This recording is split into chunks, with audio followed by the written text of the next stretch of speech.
MP ആള് ഫിറ്റാണ്. Yes, why not? അതാണ് ആൾ നിൽക്കുന്നത്. ആൾക്കറിയാം ഐ എം ഫിറ്റ് എന്ന ആൾ മനസ്സിലാക്കിക്കൊണ്ട് ആളിവിടെ മത്സരിക്കാൻ വന്നിരിക്കുന്നത്. MP ആവുക എന്ന് പറഞ്ഞത് ആർക്കും പറ്റുന്നൊരു സംഭവമല്ല. അതിന് കുറെ ക്വാളിറ്റികൾ ഉണ്ടാവണം. ജനം മനസ്സിനകത്ത് ഇറങ്ങിച്ചെല്ലണം, ജനങ്ങൾക്ക് വേണ്ടി പ്രവർത്തിക്കണം, ജനങ്ങളുടെ കൂടെ നിൽക്കണം, അവരുടെ ആവശ്യങ്ങൾ തിരിച്ചറിയണം. അങ്ങനെയുള്ളവരാണല്ലോ സ്വതവേ നമ്മൾ സെലക്ട് ചെയ്ത് വരുന്നത്. അത് അദ്ദേഹത്തിന്റെ കയ്യിലുണ്ടെന്നുള്ളത് നമ്മൾ കാലങ്ങളായിട്ട് കണ്ടുവന്നിട്ടുണ്ട്. ദാറ്റ് മീൻസ് അത് ആളതിന് ഫിറ്റാണ്. ഫണ്ട് ഞാൻ പറഞ്ഞില്ല, എനിക്ക് 1 കോടി രൂപയാണ് അന്ന് വാഗ്ദാനം ചെയ്തത്. അത് നേരിട്ട് ഇവിടെ വന്നിട്ടാണ് എന്നോട് പറഞ്ഞത്. എനിക്ക് ഏറ്റവും വലിയ സന്തോഷം ചെയ്തതാ. അദ്ദേഹം നേരിട്ട് പറഞ്ഞു, ഞാൻ ഇന്ന ആവശ്യത്തിന് വേണ്ടി എനിക്ക് 1 കോടി രൂപ തരും എന്ന് പറഞ്ഞു. തരാമെന്ന് പറഞ്ഞു. ഞാൻ അദ്ദേഹത്തിന് അത് വെരി ഗുഡ്, വലിയ കാര്യമല്ലേ. പൈസ തരുന്നത് നമ്മൾ മറ്റൊരു തദ്ദേശ സ്വയംഭരണ സ്ഥാപനത്തിന്റെ അധ്യക്ഷനായിരിക്കുമ്പോൾ ഇവിടുത്തെ സഹായത്തിന് വേണ്ടി മറ്റൊരു ആര് തന്നാലും നമ്മൾ സ്വീകരിക്കണ്ടേ.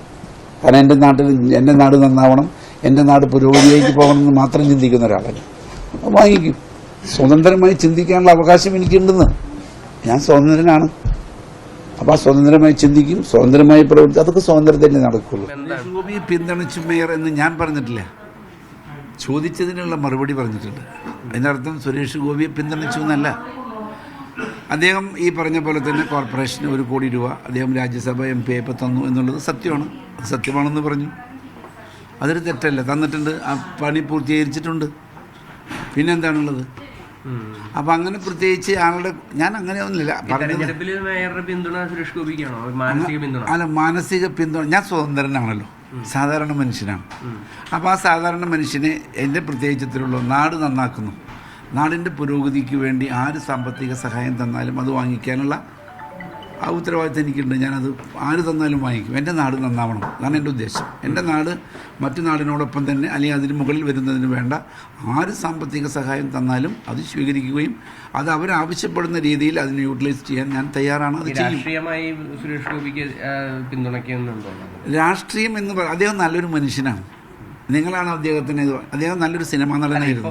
എന്തൊക്കെ പറഞ്ഞാലും ഒരു BJP കാൻഡിഡേറ്റ് ആയിക്കോട്ടെ, അതിനെന്താ ഒരു സാഹചര്യത്തിൽ ഈ BJP കാൻഡിഡേറ്റിന് താങ്കൾ പിന്തുണ കൊടുക്കുന്നു? ഞാനല്ല, അങ്ങനെ ഒരു പിന്തുണ കൊടുക്കുന്ന സബ്ജക്റ്റ് അല്ലല്ലോ. അദ്ദേഹം ഇതുവരെ ചെയ്ത പ്രവൃത്തികളിൽ നല്ല കാര്യങ്ങൾ അദ്ദേഹം ചെയ്തിട്ടുണ്ടെന്നാണ് ഞാൻ ബോധ്യപ്പെടുത്തിയത്. മറ്റുള്ളവരും അതുപോലെ തന്നെ നല്ല കാര്യങ്ങൾ ചെയ്യുന്നുണ്ട്. ആരും മോശക്കാരാണെന്ന് ഞാൻ പറഞ്ഞിട്ടില്ല. 3 കാൻഡിഡേറ്റും മിടുക്കന്മാരാണ്. മനസ്സിലായോ? സുരേഷ് ഗോപി മാത്രമല്ല, മറ്റൊന്ന് മുരളീധരൻ മിടുക്കനാണ്. ഒപ്പം സുനിൽകുമാർ പഴയ മന്ത്രിയാണ്, എക്സ്ട്രാ ഓർഡിനറി മിടുക്കനാണ്. ഒക്കെ ശരിയാണ്. പക്ഷേ ഇവരൊക്കെ ഓരോരുത്തർക്കും ഓരോ ക്വാളിറ്റികളുണ്ട്. ആ ക്വാളിറ്റി വെച്ച് പിന്നെ ഇദ്ദേഹമാണെങ്കിൽ ഒരു സിനിമ ആക്ടറായിരുന്നു.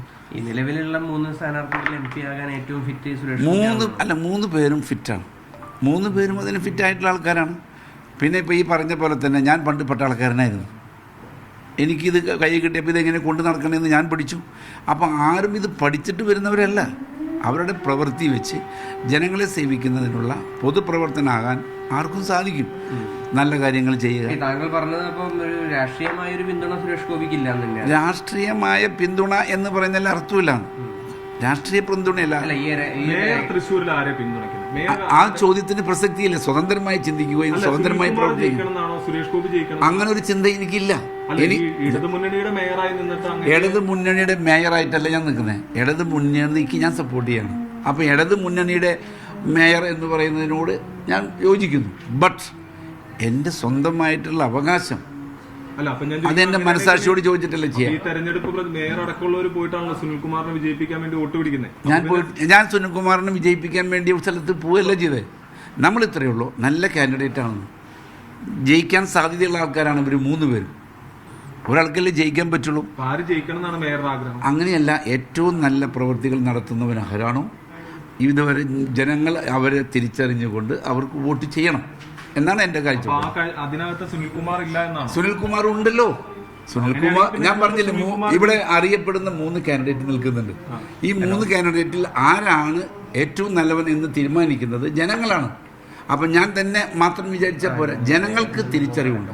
അവരാ തിരിച്ചറിവ് വെച്ച് മനസ്സിലാക്കി ഏറ്റവും നല്ല കാൻഡിഡേറ്റിനെ സെലക്ട് ചെയ്യും.